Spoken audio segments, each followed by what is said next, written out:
ഉണ്ണിയേട്ടൻ തന്നെ പറ. ഞാൻ എല്ലാരോടും വളരെ സോഫ്റ്റ് ആയിട്ടല്ലേ പെരുമാറുന്നത്. ബേട്ടാ, നമ്മൾ സോഫ്റ്റായിട്ട് പെരുമാറേണ്ടടുത്ത് സോഫ്റ്റായിട്ട് പെരുമാറണം. നമ്മൾ ഹാർഡായിട്ട് പെരുമാറേണ്ടടുത്ത് ഹാർഡായിട്ട് പെരുമാറണം. ഇതിപ്പോ ഒരുപാട് ഉരുവായല്ലേ? 4-5 ഉരുവല്ല ആയിട്ടുള്ളത്. ഒരു രൂക്ഷത നമ്മുടെ മുഖത്ത് എപ്പോഴും ഉണ്ടായിരിക്കണം.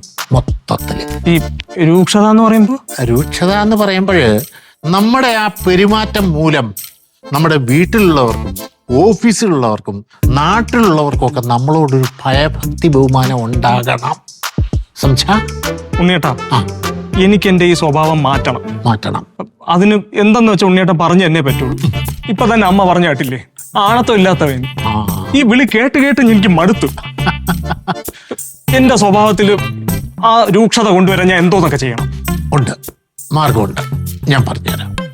അതായത് ഹിറ്റ്ലറിന്റെ പടം കണ്ടിട്ടുണ്ടോ? മമ്മൂക്കയുടെ സിനിമയല്ല, ഹിറ്റ്ലറുടെ, ജർമ്മനിയുടെ ഹിറ്റ്ലറിന്റെ ഒറിജിനൽ ഫോട്ടോ കണ്ടിട്ടുണ്ടോ? അത് കണ്ടിട്ടുണ്ടോ?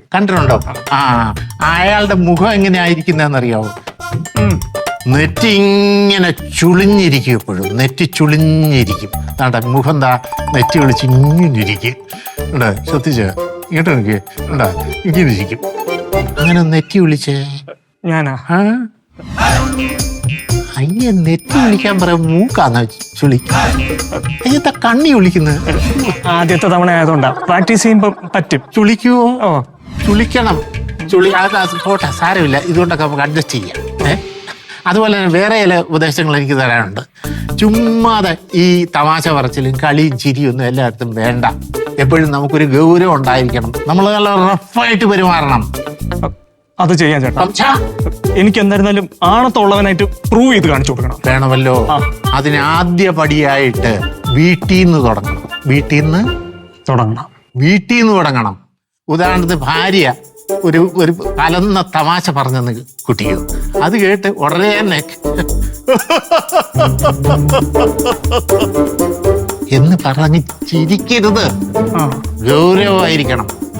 ചില മൂളൽ, ചില മുക്കൽ, അത്രയ്ക്കാവുള്ള ആ ചിരി കേട്ട് കഴിഞ്ഞാ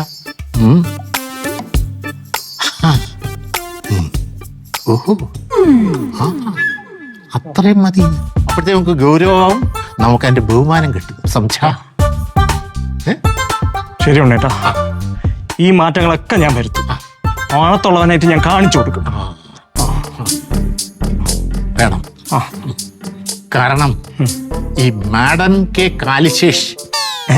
കാലശേഷം അതായിരുന്ന മാഡം പടമായി കഴിയുമ്പോൾ ഈ വീടിന്റെയും സ്വത്തുക്കളുടെയും എസ്റ്റേറ്റുകളുടെയും മറ്റു കാര്യങ്ങളൊക്കെ നോക്കേണ്ടതാരാ? ബിടാബേട്ടയാണ് നോക്കേണ്ടത്. അപ്പോഴേ ഒരു പട്ടാളത്തിലെ കമാൻഡർ എങ്ങനെയാണോ പെരുമാറുന്നത് അതുപോലെ ബെടാബേട്ട ഇവിടെ പെരുമാറണം. പട്ടാള കമാൻഡർ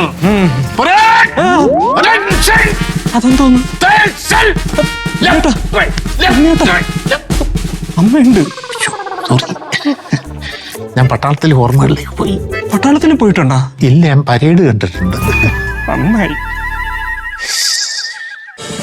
ഫ്ലവേഴ്സ് ഒരുക്കുന്ന കാഴ്ച വസന്തം യൂട്യൂബിൽ പ്രേക്ഷകർക്ക് ലൈവായി കാണാം. ഫ്ലവേഴ്സ് കോമഡിയിൽ ജോയിൻ ചെയ്യൂ, ആസ്വദിക്കൂ.